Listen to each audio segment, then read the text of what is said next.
So you're a writer, Yes. professional with the Westward. Yeah. Comedy writing. How do you do that? Are you a sit down at a blank piece of paper? I'm going to write something, or are you? I thought it would be more. Right, Than okay. I mean, you know, like before I ever went up, that's how I would write jokes. But since then, I've mostly written them. I'll come up with a premise and maybe a punchline, but usually we'll tag it on stage, working it out. Right. I've tried to be more, you know, in the moment on stage. I think it helps somehow. It's a little more freeing. And if you know something's funny right away, I think I'm more willing to pursue it than I would if I was just thinking about it by myself. Like if someone laughs at a weird thing that I didn't expect them to laugh at, Right. then I can sort of see where that's going to go. Turn into that and see if. But if I have it all written down, Yeah. I'm, you know, a little married to that. Yeah. So I like the freedom of being able to, you know, fuck around a little bit. Freeform. Yeah. Do you videotape so you don't lose? No, I mean, if something's notable, I usually will remember. I'm good about writing down set lists, or when, you know, when a new joke occurs to me, I try to write it out like all verbatim. Right. And then, you know, I'll have a shorthand for when I'm doing a set list where it's like, at Ari isn't like, you know, do the joke about FDR. You know, Gotcha. yeah. Okay. So, you know, and that's a whole 3-minute thing, but I just write FDR and know what I'm talking about. Gotcha. Gotcha. I don't know. It's a weird idiosyncratic thing. Everybody seems to do it differently, and I don't know that any method is better than any other. I don't think there is a method that's better myself. I mean, for anyone, my method is I write it all. Yeah. I'm pretty much I write from beginning to end verbatim what it's going to be,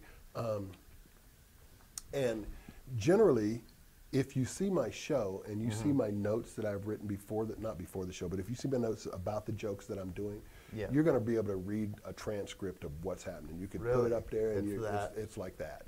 That organized. Yeah. I admire that. But Yeah. then I try to do what you do. In the middle of the show, Sure. I try to throw out things that I haven't really worked out, or premises that I haven't really. Sometimes in the middle of something old, something new will happen. Yeah. That'll take you off in a different thing. But I am generally just a, you know, word for word kind of a guy. Yeah. You know, I try to. But if you got it, I mean, if you feel like you've got it right, I know plenty of people that do it that way. Yeah. I think that's, like I said, there's really no way to. I think do it's like it right. an old, it's an old school way of doing it, because you know I started out writing, you know, pencil, and then I went to, you know, word processing. But your generation, if you got a good joke, you know, all you got to do is pick up the phone and put it on your notepad. That's true. Yeah. Yeah. It's, I don't use that as much. It's a real pet peeve of mine when a comic pulls their phone out on stage for some reason. I don't mind the notes as much, even though I try not to do that either. no, really, why do you think the phone is worse than the notes? Because you don't want people in the audience on their phone. You know what I mean? You don't want them That's a like good point. Okay, scrolling through Tinder or playing trivia crack or tweeting about it. You want them paying attention. So you pull out your phone, it looks like you don't give a shit. Like you're, you know, oh, I'm just killing time up here too. Right.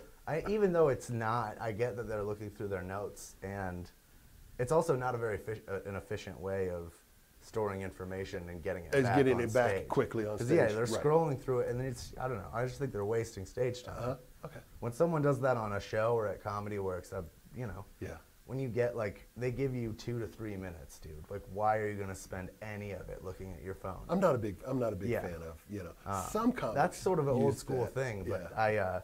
That's well, their he's somebody like problem. Ben Kronberg. That's he's exactly who I was thinking. Yeah, he's like making beats. That's his thing. Right. So, you know, there's a counter rule for every rule, for sure, or a counter example, and he's absolutely come up with hilarious stuff to do with his phone. Yeah, we're going to have Kronberg on the show pretty soon. Nice. So, yeah, we're having Skype in. That should be big fun, big fun.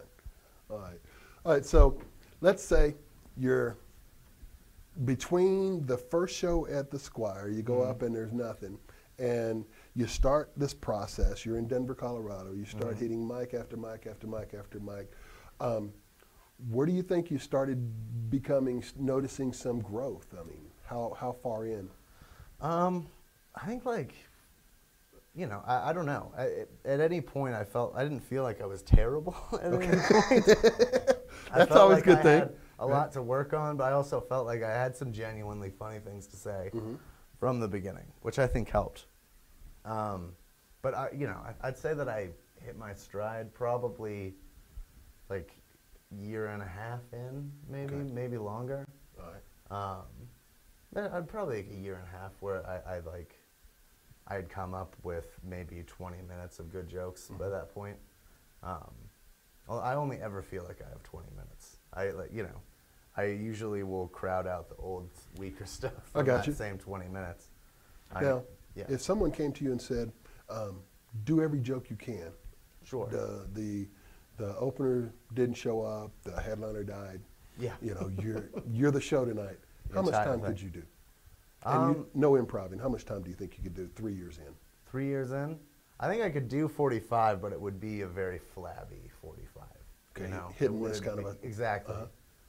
Because I have a lot of things where they're weird and nobody did respond to it. So it would be just a strange, it would be 45 minutes with some painful chunks of silence in it, unless the crowd was great. Just with you. Yeah, I mean, if I was getting an applause break each joke, okay.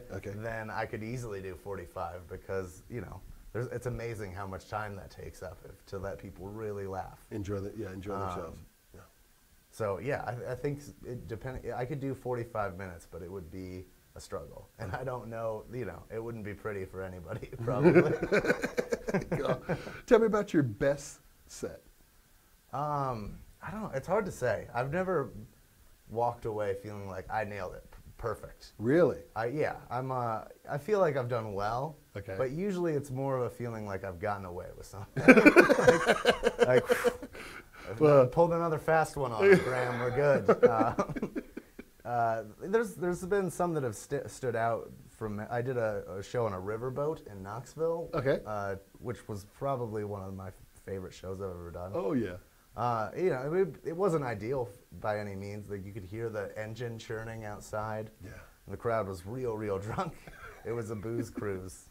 But it was so much fun, and you could see the skyline of Knoxville glistening outside. They have a big, it was along the Tennessee River under a couple bridges that were all lit up. It was really pretty. I liked it, so that was probably a highlight. Do you do the road much? I've been brought on the road a couple of times, usually because I drive. I know that feeling. Yeah. I drive and I could do a pretty strong feature. So, Sam Talent has brought me out a few times. Local headliner. Local headliner. Yeah. So he mostly with Sam, honestly. But there have been a few other times where I've gone on my own or gone with somebody else. But it's usually like as a feature, who's driving. Okay. Headliner. All right. I got you.